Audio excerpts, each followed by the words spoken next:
Fairy Tales from the Arabian Nights. The Story of the King's Son. I was scarcely past my infancy when the king my father perceived that I was endowed with a great deal of sense, and spared nothing in improving it. He employed all the men in his dominions that excelled in science and art to be constantly about me. No sooner was I able to read and write than I learned the Koran from the beginning to the end by heart, that admirable book which contains the foundation, the precepts, and the rules of our religion, and that I might be thoroughly instructed in it, I read the works of the most approved authors, by whose commentaries it had been explained. I added to this study that of all the traditions collected from the mouth of our prophet by the great men that were contemporary with him. I was not satisfied with a knowledge of all that had any relation to our religion, but made also a particular search into our histories. I made myself perfect in polite learning, in the works of poets, and in versification. I applied myself to geography, chronology, and to speak our Arabic tongue in its purity. But one thing which I was fond of and succeeded in to a special degree was to form the characters of our written language, wherein I surpassed all the writing masters of our kingdom that had acquired the greatest reputation. Fame did me more honor than I deserved, for she not only spread the renown of my talents through all the dominions of the king my father, but carried it as far as the Indian court, whose potent monarch, desirous to see me, sent an ambassador with rich presents to demand me of my father, who was extremely glad of this embassy for several reasons. He was persuaded that nothing could be more commendable in a prince of my age than to travel and visit foreign courts, and he was very glad to gain the friendship of the Indian Sultan. I departed with the ambassador, but with no great retinue, because of the length and difficulty of the journey. When we had traveled about a month, we discovered at a distance the great cloud of dust, and under that we very soon saw 50 horsemen, well armed, that were robbers, coming towards us at full gallop. As we had 10 horses laden with baggage and presents that I was to carry to the Indian Sultan from the king my father, and my retinue was but small, these robbers came boldly up to us. Not being in a position to make any resistance, we told them that we were ambassadors belonging to the Sultan of the Indies, and hoped they would attempt nothing contrary to that respect which is due to him, thinking by this means to save our equipage and our lives. But the robbers most insolently replied, "For what reason would you have us show any respect to the Sultan your master? We are none of his subjects, nor are we upon his territories." Having spoken thus, they surrounded and fell upon us. I defended myself as long as I could, but finding myself wounded, and seeing the ambassador with his servants and mine lying on the ground, I made use of what strength was yet remaining in my horse, who was also very much wounded, separated myself from the crowd, and rode away as fast as he could carry me. But he happened all of a sudden to give way under me through weariness and loss of blood, and fell down dead. I got rid of him in a trice, and finding that I was not pursued, it made me judge that the robbers were not willing to quit the booty they had got. Here you see me alone, wounded, destitute of help, and in a strange country. I durst not betake myself to the high road, lest I might fall again into the hands of these robbers. When I had bound up my wound, which was not dangerous, I walked on for the rest of the day, and arrived at the foot of a mountain, where I perceived a passage into a cave. I went in and stayed there that night with little satisfaction, after I had eaten some fruits that I gathered by the way. I continued my journey for several days without finding any place of abode. But after a month's time, I came to a large town, well inhabited and situated so advantageously, as it was surrounded with several rivers, that it enjoyed perpetual spring. The pleasant objects which then presented themselves to my eyes afforded me joy, and suspended for a time the sorrow with which I was overwhelmed to find myself in such a condition. My face, hands and feet were black and sunburnt, and owing to my long journey, my shoes and stockings were quite worn out, so that I was forced to walk barefooted, and, besides, my clothes were all in rags. I entered into the town to learn where I was, and addressed myself to a tailor that was at work in his shop, who, perceiving by my air that I was a person of more note than my outward appearance bespoke me to be, made me sit down by him, and asked me who I was, from whence I came, and what had brought me thither. I did not conceal anything that had befallen me. The tailor listened with attention to my words, but after I had done speaking, instead of giving me any consolation, he augmented my sorrow. "Take heed," said he, "how you discover to any person what you have now declared to me. For the prince of this country is the greatest enemy that the king your father has, and he will certainly do you some mischief when he comes to hear of your being in this city."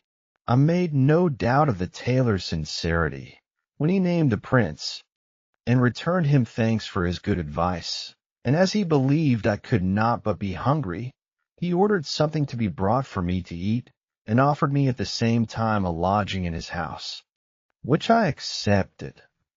Some days after, finding me pretty well recovered from the fatigue I had endured by a long and tedious journey, and reflecting that most princes of our religion applied themselves to some art or calling that might be serviceable to them upon occasion, he asked me if I had learnt anything whereby I might get a livelihood, and not be burdensome to anyone. I told him that I understood the laws, both divine and human, that I was a grammarian and poet, and, above all, that I understood writing perfectly. "By all this," said he, "you will not be able, in this country, to purchase yourself one morsel of bread. Nothing is of less use here than those sciences. But if you will be advised by me," said he, "dress yourself in a laborer's frock, and since you appear to be strong and of a good constitution, you shall go into the next forest and cut firewood, which you may bring to the market to be sold. And I can assure you it will turn to such good account that you may live by it, without dependence upon any man. And by this means you will be in a condition to wait for the favorable moment when heaven shall think fit to dispel those clouds of misfortune that thwart your happiness, and oblige you to conceal your birth. I will take care to supply you with a rope and a hatchet. The fear of being known, and the necessity I was under of getting a livelihood, made me agree to this proposal, notwithstanding all the hardships that attended it. The day following, the tailor bought me a rope, hatchet, and a short coat, and recommended me to some poor people who gained their bread after the same manner, that they might take me into their company. They conducted me to the wood, and the first day I brought in as much upon my head as earned me half a piece of gold, which is the money of that country. For though the wood is not far distant from the town, yet it was very scarce there, for few or none would be at the trouble to go and cut it.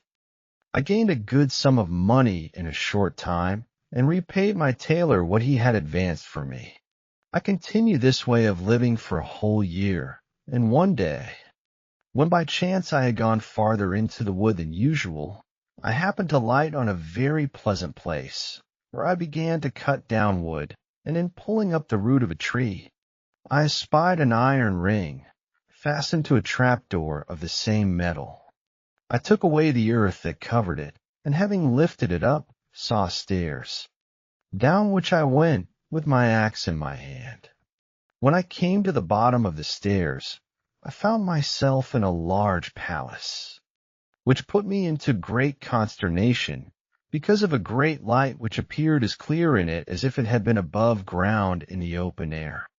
I went forward along a gallery supported by pillars of jasper, the base and capitals of massy gold, but seeing a lady of a noble and free air, and extremely beautiful, coming towards me, my eyes were taken off from beholding any other object but her alone, being desirous to spare the lady the trouble of coming to me.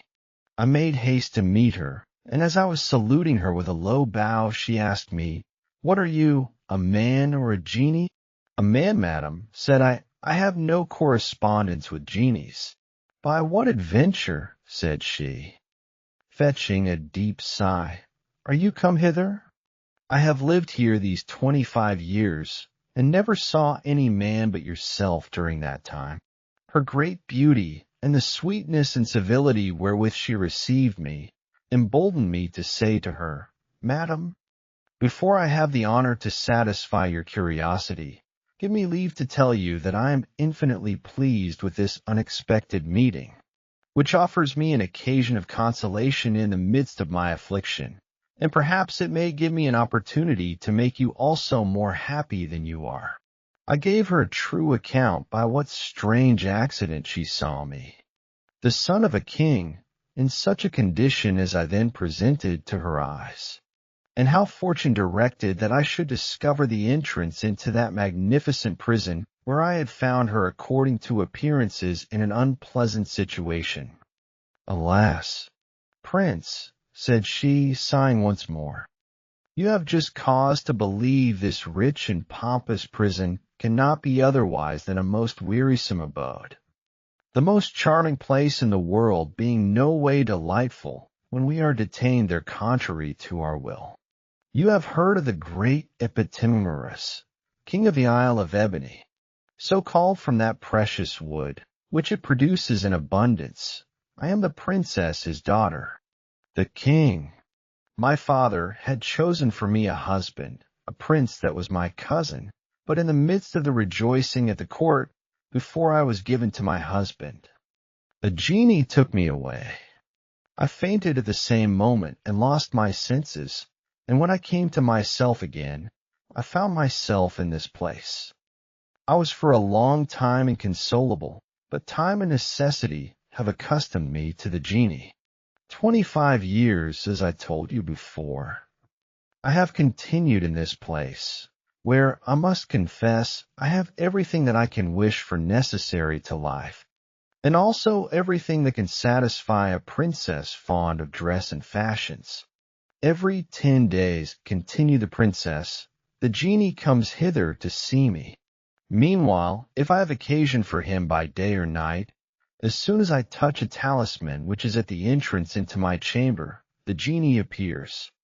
It is now the 4th day since he was here, and I do not expect him before the end of 6 more. So, if you please, you may stay 5 days and keep me company, and I will endeavor to entertain you according to your rank and merit. I thought myself too fortunate in having obtained so great a favor without asking it to refuse so obliging an offer. The princess made me go into a bath, which was the most sumptuous that could be imagined, and when I came forth, instead of my own clothes, I found another very costly suit, which I did not esteem so much for its richness as because it made me look worthy to be in her company. We sat down on a sofa covered with rich tapestry, with cushions to lean upon of the rarest Indian brocade, and soon after she covered a table with several dishes of delicate meats. We ate together, and passed the remaining part of the day with much satisfaction. The next day, as she contrived every means to please me, she brought in, at dinner, a bottle of old wine, the most excellent that ever was tasted, and out of complaisance she drank some part of it with me. When my head grew hot with the agreeable liquor, "Fair princess," said I, "you have been too long thus buried alive. Follow me, and enjoy the real day, from which you have been deprived so many years, and abandon this false light that you have here." "Prince," replied she with a smile, "stop this discourse. If out of 10 days you will grant me 9, and resign the last to the genie, the fairest day that ever was will be nothing in my esteem." "Princess," said I, "it is the fear of the genie that makes you speak thus. For my part, I value him so little that I will break his talisman in pieces. Let him come, I will expect him, and how brave or redoubtable soever he be, I will make him feel the weight of my arm, I swear. Solemnly that I will extirpate all the genies in the world, and him first. The princess, who knew the consequences, conjured me not to touch the talisman. For that would be a means, said she, to ruin both you and me. I know what belongs to genies better than you. The fumes of the wine did not suffer me to hearken to her reasons. But I gave the talisman a kick with my foot and broke it in several pieces. The talisman was no sooner broken than the palace began to shake, and was ready to fall with a hideous noise like thunder, accompanied with flashes of lightning and a great darkness. This terrible noise in a moment dispelled the fumes of my wine, and made me sensible, but too late, of the folly I had committed. Princess, cried I, what means all this? She answered in a fright, and without any concern for her own misfortune. Alas, you are undone if you do not escape immediately. I followed her advice, and my fears were so great that I forgot my hatchet and cords. I had scarcely got to the stairs by which I came down, when the enchanted palace opened, and made a passage for the genie. He asked the princess in great anger, what has happened to you, and why did you call me? A qualm, said the princess, made me fetch this bottle which you see here, out of which I drank twice or thrice, and by mischance made a false step and fell upon a talisman, which is broken, and that is all. At this answer the furious genie told her, you are a false woman, and a liar. How came that axe and those cords there? I never saw them till this moment, said the princess. Your coming in such an impetuous manner has, it may be, forced them up in some place as you came along, and so brought them hither without your knowing it. The genie made no other answer but reproaches and blows of which I heard the noise. I could not endure to hear the pitiful cries and shouts of the princess, so cruelly abused. I had already laid off the suit she made me put on, and taken my own, which I had laid on the stairs the day before, when I came out of the bath. I made haste upstairs, distracted with sorrow and compassion, as I had been the cause of so great a misfortune. For by sacrificing the fairest princess on earth to the barbarity of a merciless genie, I was become the most criminal and ungrateful of mankind. It is true, said I, she has been a prisoner these 25 years, but, liberty accepted, she wanted nothing that could make her happy. My folly has put an end to her happiness, and brought upon her the cruelty of an unmerciful monster. I let down the trap door, covered it again with earth, and returned to the city with a burden of wood, which I bound up without knowing what I did, so great was my trouble and sorrow. My landlord, the tailor, was very much rejoiced to see me. Your absence, said he, has disquieted me very much, because you had entrusted me with the secret of your birth, and I knew not what to think. I was afraid somebody had discovered you. God be thanked for your return.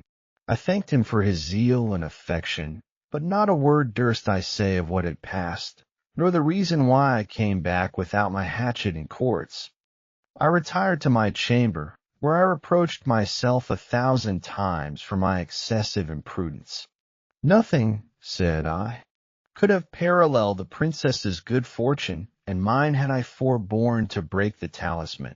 While I was thus giving myself over to melancholy thoughts, the tailor came in.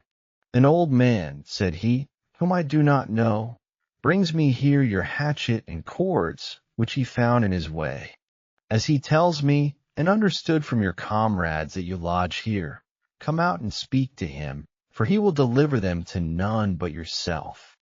At this discourse I changed color, and began to tremble. While the tailor was asking me the reason, my chamber door opened, and the old man appeared to us with my hatchet and cords.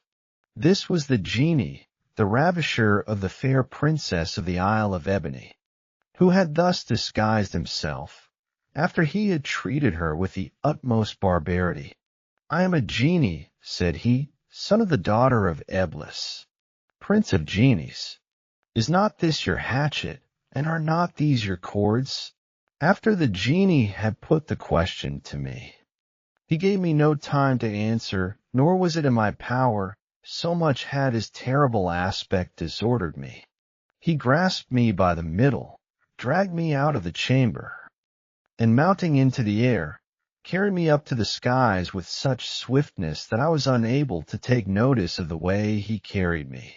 He descended again in like manner to the earth, which on a sudden he caused to open with a stroke of his foot, and so sank down at once, where I found myself in the enchanted palace before the fair princess of the Isle of Ebony.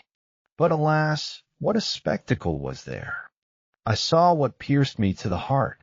This poor princess was weltering in her blood upon the ground, more dead than alive, with her cheeks bathed in tears. "Perfidious wretch," said the genie to her, pointing at me, "who is this?" She cast her languishing eyes upon me, and answered mournfully, "I do not know him. I never saw him till this moment." "What?" said the genie. "He is the cause of thy being in the condition thou art justly in, and yet darest thou say thou dost not know him?" "If I do not know him," said the princess, "would you have me tell a lie on purpose to ruin him?" "Oh, then," continued the genie, pulling out a scimitar and presenting it to the princess, "if you never saw him before, take the scimitar and cut off his head."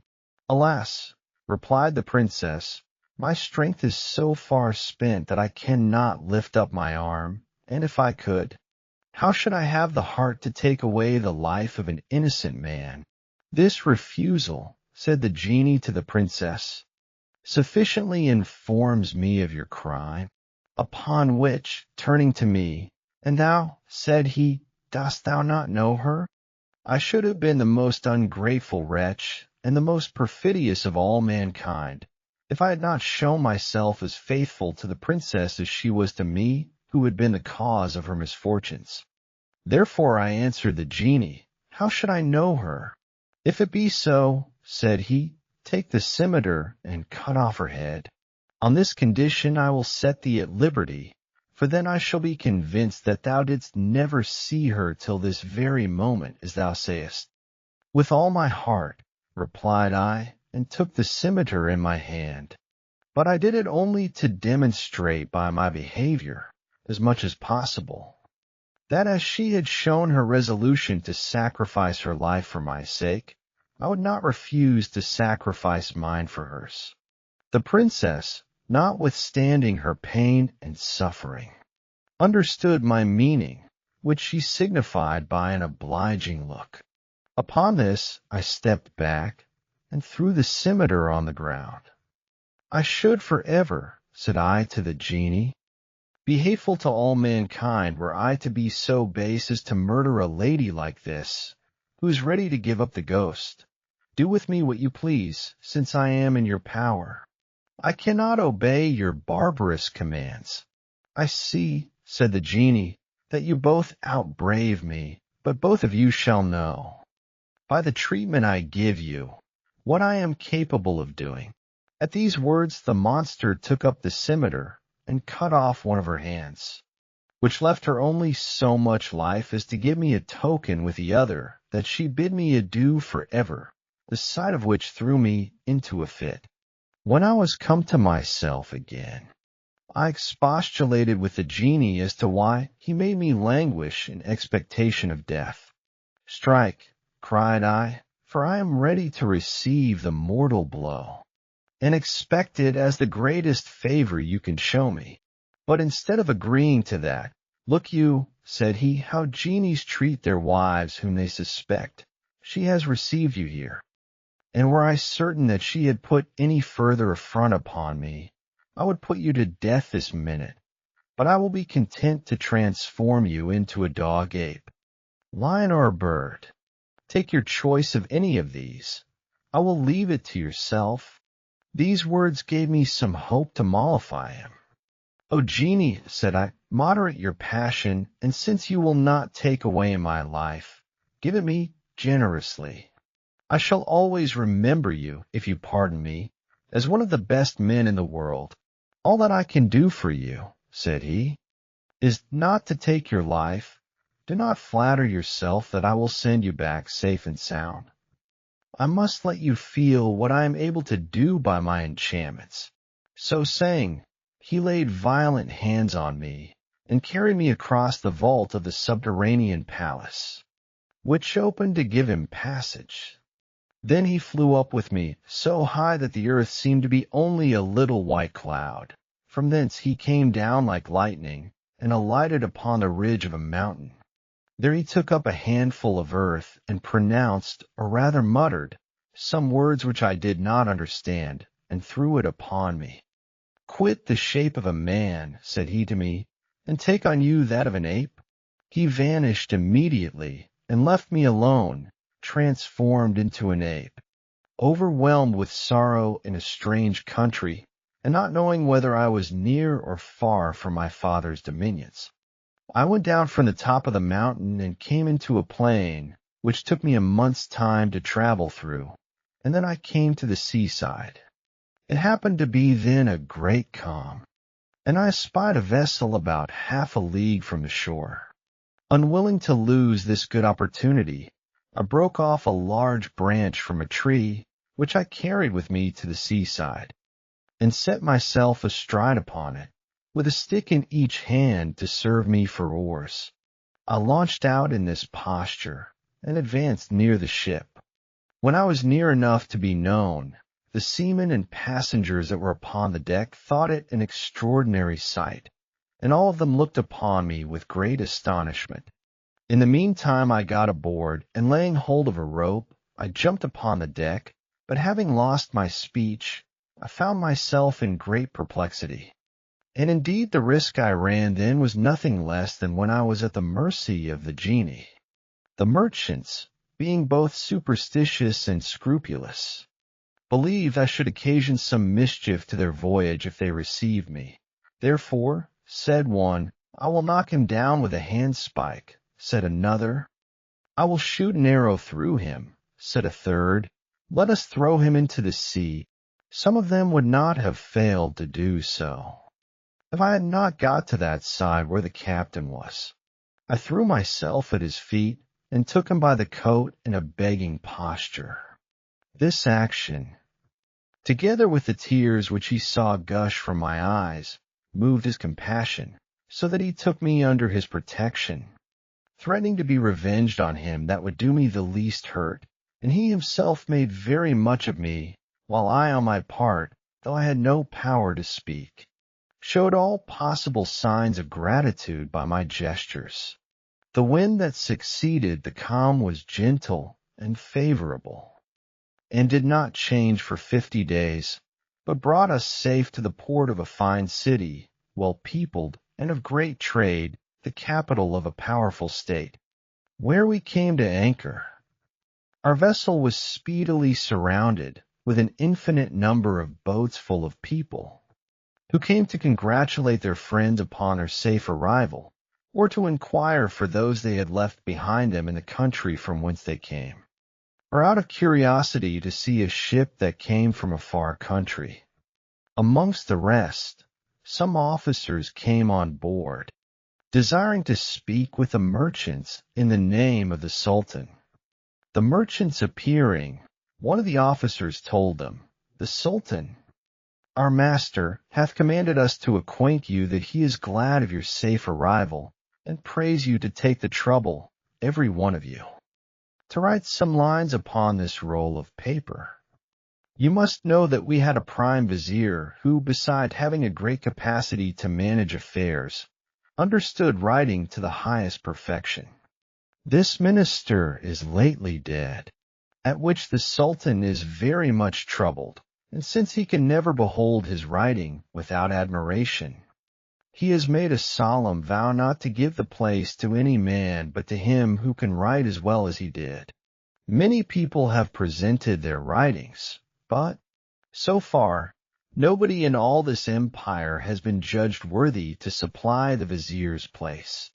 Those merchants that believed they could write well enough to aspire to this high dignity wrote one after another what they thought fit.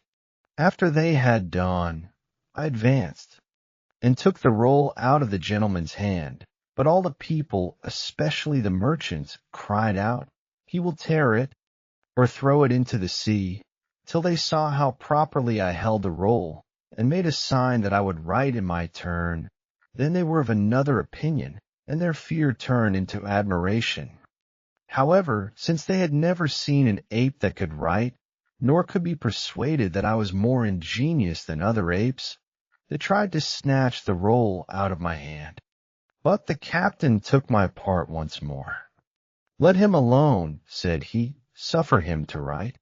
If he only scribbles the paper, I promise you that I will punish him on the spot. If, on the contrary, he writes well, as I hope he will, because I never saw an ape so clever and ingenious and so quick of apprehension, I do declare that I will own him as my son. I had one that had not half the wit that he has."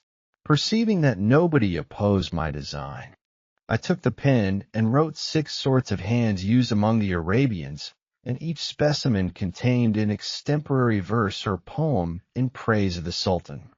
My writing did not only excel that of the merchants, but I venture to say they had not before seen any such fair writing in that country.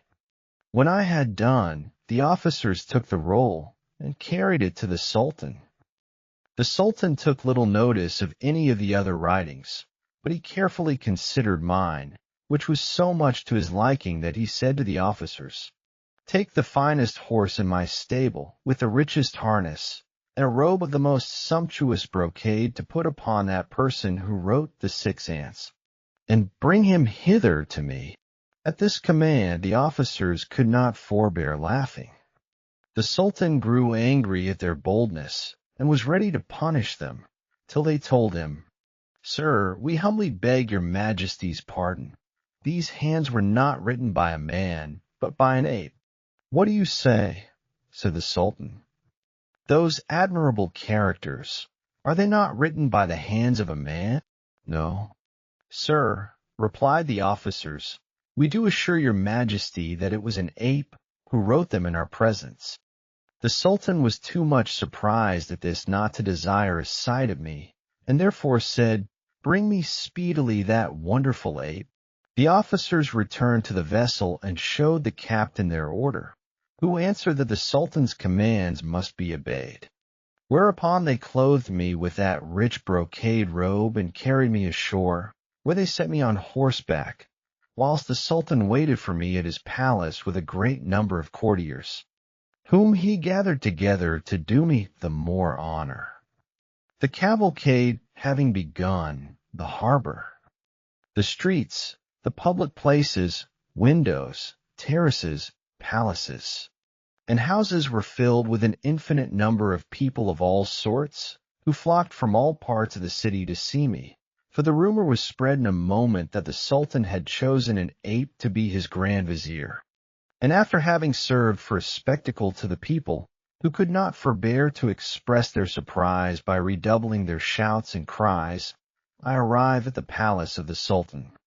I found the prince on his throne in the midst of the grandees. I made my bow 3 times very low, and at last kneeled and kissed the ground before him, and afterwards sat down in the posture of an ape. The whole assembly admired me, and could not comprehend how it was possible that an ape should understand so well how to pay the Sultan his due respect. And he himself was more astonished than anyone. In short, the usual ceremony of the audience would have been complete could I have added speech to my behavior. But apes never speak, and the advantage I had of having been a man did not allow me that privilege. The Sultan dismissed his courtiers, and none remained by him but the chief of the chamberlains, a young slave, and myself. He went from his chamber of audience into his own apartment, where he ordered dinner to be brought.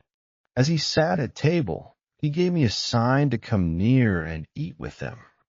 To show my obedience, I kissed the ground, stood up, sat down at table, and ate with discretion and moderation.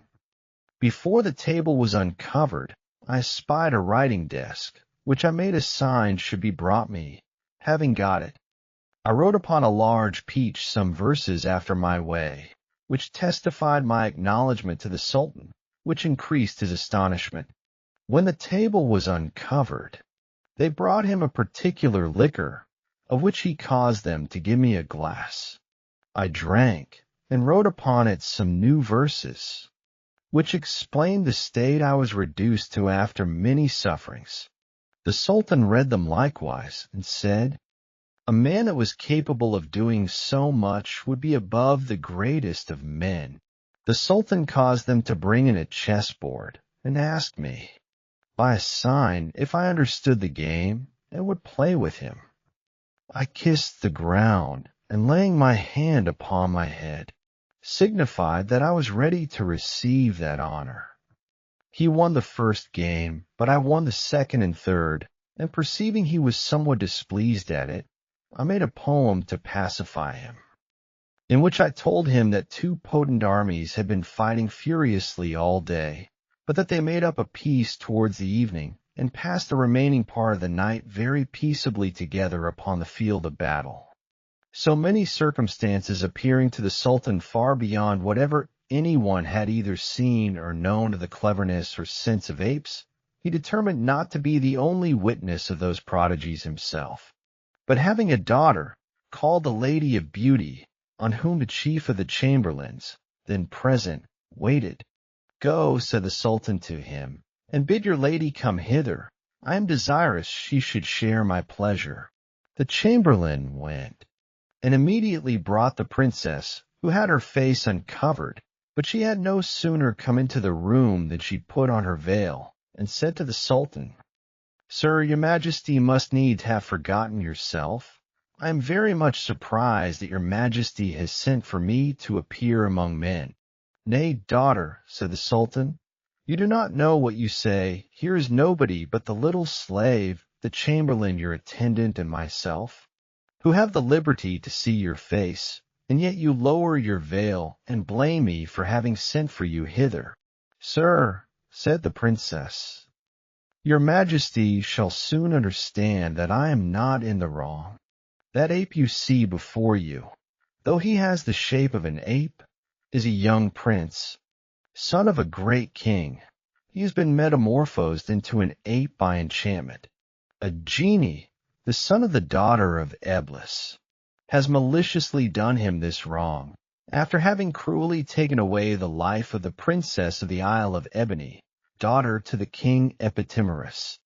The Sultan, astonished at this discourse, turned towards me and asked no more by signs, but in plain words if it was true what his daughter said. Seeing I could not speak, I put my hand to my head to signify that what the princess spoke was true. Upon this the Sultan said again to his daughter, "How do you know that this prince has been transformed by enchantments into an ape?"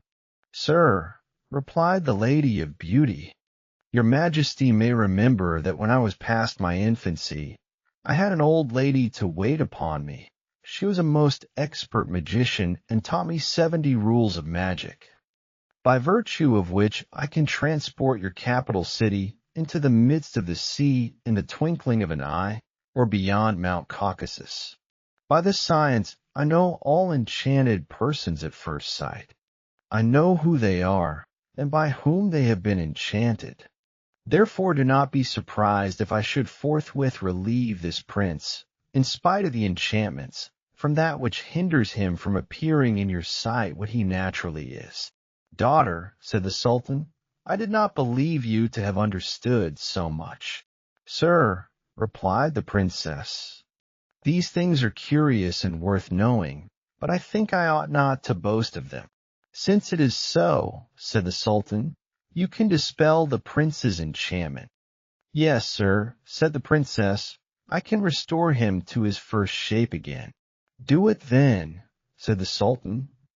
"You cannot do me a greater pleasure, for I will have him to be my vizier, and he shall marry you." "Sir," said the princess, "I am ready to obey you in all that you may be pleased to command me." The princess, the Lady of Beauty, went into her apartment, from whence she brought in a knife, which had some Hebrew words engraven on the blade. She made the Sultan, the master of the chamberlains, the little slave, and myself go down into a private court of the palace, and there left us under a gallery that went round it. She placed herself in the middle of the court, where she made a great circle, and within it she wrote several words in Arabic characters, some of them ancient, and others of those which they call the characters of Cleopatra. When she had finished and prepared the circle as she thought fit, she placed herself in the center of it, where she began spells, and repeated verses out of the Koran. The air grew insensibly dark, as if it had been night and the whole world about to be dissolved. We found ourselves struck with a panic, and this fear increased the more when we saw the genie, the son of the daughter of Eblis, appear on a sudden in the shape of a lion of a frightful size. As soon as the princess perceived this monster, "You dog," said she, "instead of creeping before me, dare you present yourself in this shape, thinking to frighten me?" "And thou," replied the lion, "art thou not afraid to break the treaty which was solemnly made and confirmed between us by oath, not to wrong or to do one another any hurt?"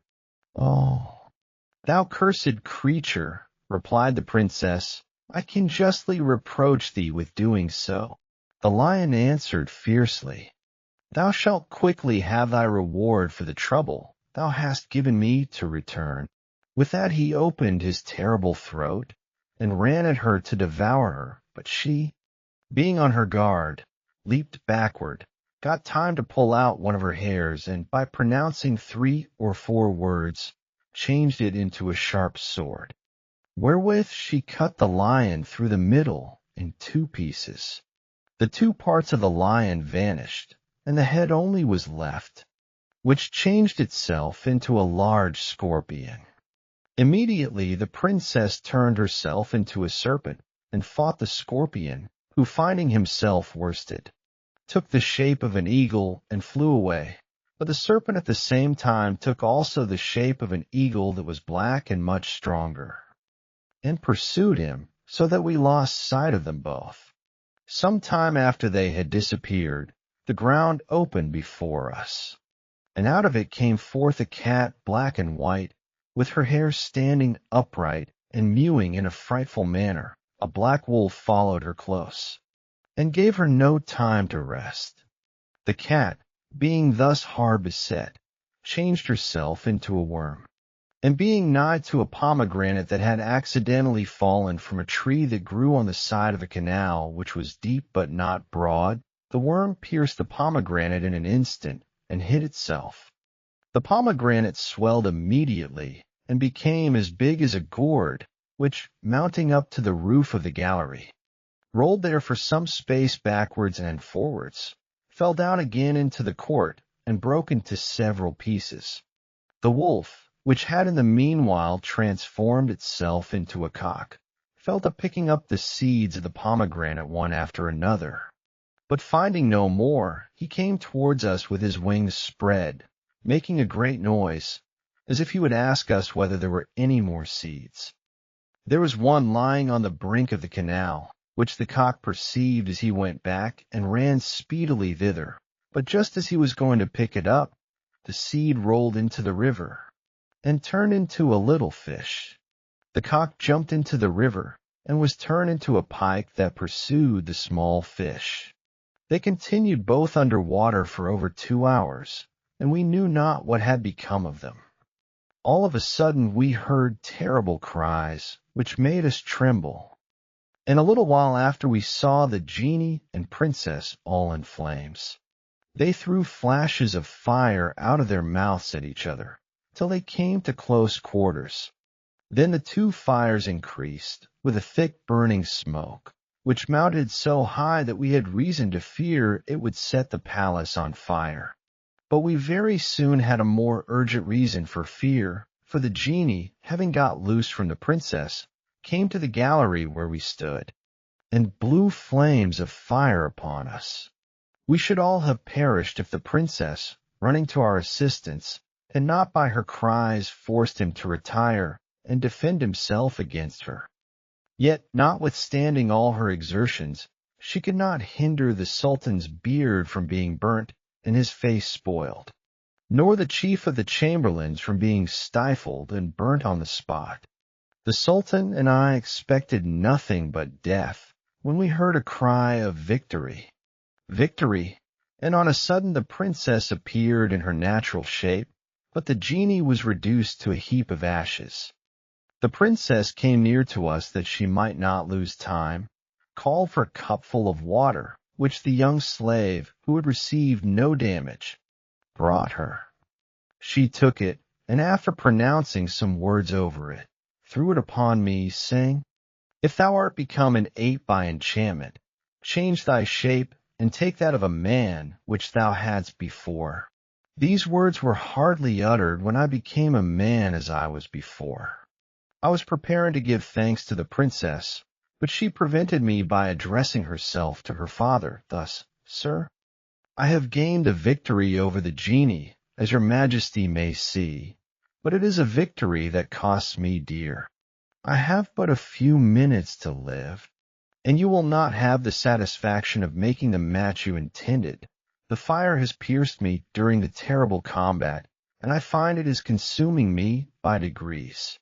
This would not have happened had I perceived the last of the pomegranate seeds, and swallowed it as I did the others, when I was changed into a cock." The genie had fled thither as to his last entrenchment, and upon that the success of the combat depended, without danger to me. This slip obliged me to have recourse to fire, and to fight with those mighty arms as I did between heaven and earth, in your presence, for, in spite of all his redoubtable art and experience, I made the genie know that I understood more than he. I have conquered and reduced him to ashes. But I cannot escape death, which is approaching. The Sultan suffered the princess, the lady, or beauty, to go on with the recital of her combat, and when she had done he spoke to her in a tone that sufficiently testified his grief. "My daughter," said he, "you see in what condition your father is. Alas, I wonder that I am yet alive." He could speak no more, for his tears, sighs, and sobs made him speechless. His daughter and I wept with him. In the meantime, while we were vying with each other in grief, the princess cried, "I burn, I burn." She found that the fire which consumed her had at last seized upon her whole body, which made her still cry, "I burn," until death had made an end of her intolerable pains. The effect of that fire was so extraordinary that in a few moments she was wholly reduced to ashes, like the genie. How grieved I was at so dismal a spectacle! I had rather all my life have continued an ape or a dog than to have seen my benefactress thus miserably perish. The Sultan, being afflicted beyond all that can be imagined, cried out piteously and beat himself on his head, until being quite overcome with grief, he fainted away, which made me fear for his life. In the meantime the officers came running at the Sultan's cries, and with very much ado brought him to himself again. There was no need for him and me to give them a long narrative of this adventure, in order to convince them of their great loss. The 2 heaps of ashes, into which the princess and the genie had been reduced, were sufficient demonstration. The Sultan was hardly able to stand, but had to be supported till he could get to his apartment. When the news of the tragical event had spread through the palace and the city, all the people bewailed the misfortune of the princess, the Lady of Beauty, and were much affected by the Sultan's affliction. Everyone was in deep mourning for 7 days, and many ceremonies were performed. The ashes of the genie were thrown into the air, but those of the princess were gathered into a precious urn to be kept, And the urn was set in a stately tomb, which was built for that purpose, on the same place where the ashes had lain. The grief which the Sultan felt for the loss of his daughter threw him into a fit of illness, which confined him to his chamber for a whole month. He had not fully recovered strength when he sent for me. "Prince," said he, "hearken to the orders that I now give you. It will cost you your life if you do not put them into execution." I assured him of exact obedience, upon which he went on thus: "I have constantly lived in perfect felicity, and was never crossed by any accident. But by your arrival all the happiness I possessed has vanished.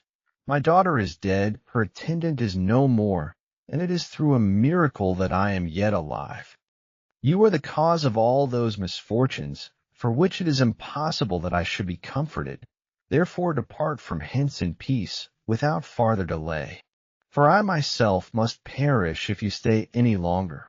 I am persuaded that your presence brings mischief along with it. This is all I have to say to you. Depart, and beware of ever appearing again in my dominions. No consideration whatsoever shall hinder me from making you repent of it." I was going to speak, but he stopped my mouth with words full of anger, and so I was obliged to leave his palace, rejected, banished, and outcast from the world, and not knowing what would become of me. And so I became a hermit,